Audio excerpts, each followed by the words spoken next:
Ho ho! Ho! My name is Angaangaq, and it means the man who looks like his uncle. I am from the top of the world in Greenland. The oldest crust of Earth is in Greenland, and the only land on Earth where people live where there has never been war. So if you want to know something about peace, come. I will show you until you can feel yourself the beauty of that nature. But all that is changing rapidly. I don't know if you heard about something called climate change. Climate change means that the big ice is melting really incredibly rapidly. And my elders talked about it way back in '63. And in 1978, I spoke at United Nations about that the ice is melting. I did get standing ovation, but that was it. Nobody heard the message. Now, all this has happened even to a degree that it is now too late to reverse anything. And still, you and I, we need to live on this earth, and to be able to live, you and I, we need economy. That means we have to develop something which will create an income for my people and take care of the land, and it is important. You see, in the old Eskimo tradition, you and I, we were created to be the custodians and the caretakers of Mother Earth. And we have failed it. I don't want to do that in Greenland. I want to do it sustainably for the benefit of the people who live there, and on top of that, caring for Mother Earth, that it does not get destroyed or raped as it happens in the United States of America or in the rest of the world. So how do we do that? How do we come to the point in which we can do something with Mother Earth, in which we all can live, as they would say in Hollywood, happily ever after? How can we do that? The only way we can do it is to recognize the spiritual significance of what's happening. I am here in New York City talking about climate change. And it saddens my heart one more time to realize that everyone is speaking from what they have heard, from what they have read, and then make up their mind up here. And no one is connected to the Spirit. And humans like you and I, we're all spiritual beings. And no one ever talks about us. Everyone else is talking about polar bear. I am the spirit of the polar bear. But she's going to be okay. She has the capacity to adapt that humans do not have. She can live in a range of 200 Celsius, where you and I as humans, we can only live in 100 Celsius range. So she has a far greater chance to survive everything, and she will survive everything. You and I, we won't. So that's the spiritual significance. And how does it affect us? We are now more than 7 billion of us on Earth. The old ancient people, they say that many will die. Many more will barely survive. Few will have a life. I do not know yet where New Yorkers want to be at. If they want to die, they most likely will, because they have no concept of the beauty of Mother Earth. Or maybe few. But then, most likely though, many in the United States will barely survive. and few will have a life. So now the question comes, which do you and I we want to belong to? What can we do to belong to the last group of people who can have a life? What does it take? It takes change. The old people of the north, they say that only by melting the ice in the heart of man, man will have a chance to change and begin using his knowledge wisely. That's the only chance we have. There's no other chances, because rest is too late. It's too late. Now they're going to spend $900 million to ward off rising of the ocean down in Manhattan. That's $900 million. They spend 60 billion euros in London to make a dike 1 meter tall to ward off the big ocean coming into London. It's not enough. They spend $100 billion in Venice, in Italy. It's too late. We will lose that city. But we keep spending it though. It's like we have enough money. Rest don't. They simply don't have the capacity. We don't have that. We don't have the economy. The last thing the United States of America can afford is a disaster of climate. But they spend their money to create wars, not to safeguard the well-being of the people. Where's the balance? So my prayer is that somehow we can change that idea of climate change, that it is a spiritual, it has a spiritual significance in it, not just word, but living thing within each and every one of us. You know that the greatest obstacle for climate change of this modern day has been a country called United States of America and the people within. They have been the greatest obstacle. The United States of America is like a third world country who's opposing the significance of climate change. And for some reason, we believe that the United States was a civilized and educated people. But when you come into the country, you realize they haven't got it. They simply haven't got it. They know how to argue and talk. No one seems to know how to act. When you listen to my grandmother, Angaangaq, she was born in 1893. She says that you and I, we pray. She said everybody prays. But few will ever contemplate about their prayer and then be in silence about the prayer and then come to a conclusion of an answer for their prayer and then work tirelessly, diligently to make that answer living. For many pray. It's not enough to pray. It's the act which matters. To talk is good, but after talk we need to act upon it. And that's where the failure comes so clearly through when it comes to climate change in a beautiful country called United States of America.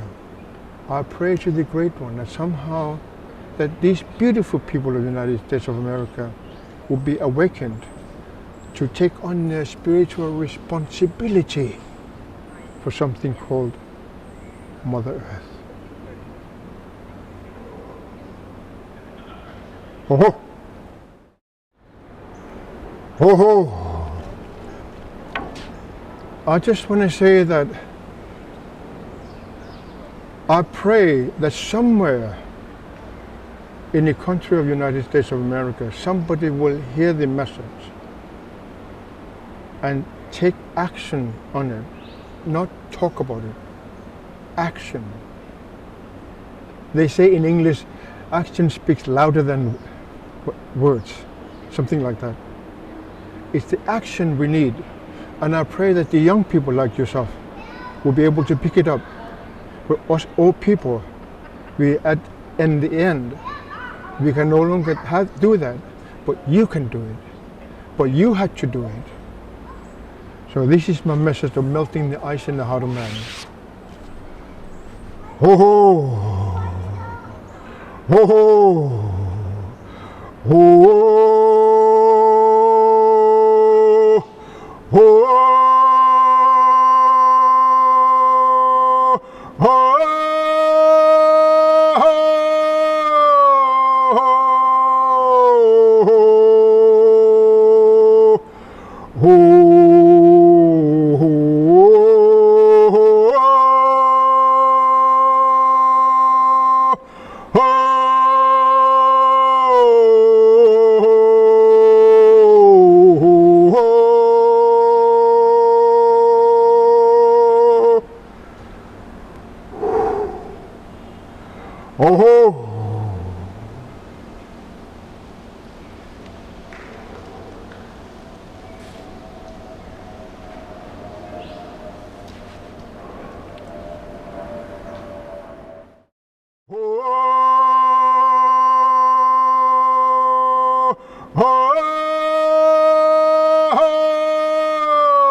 Whoa!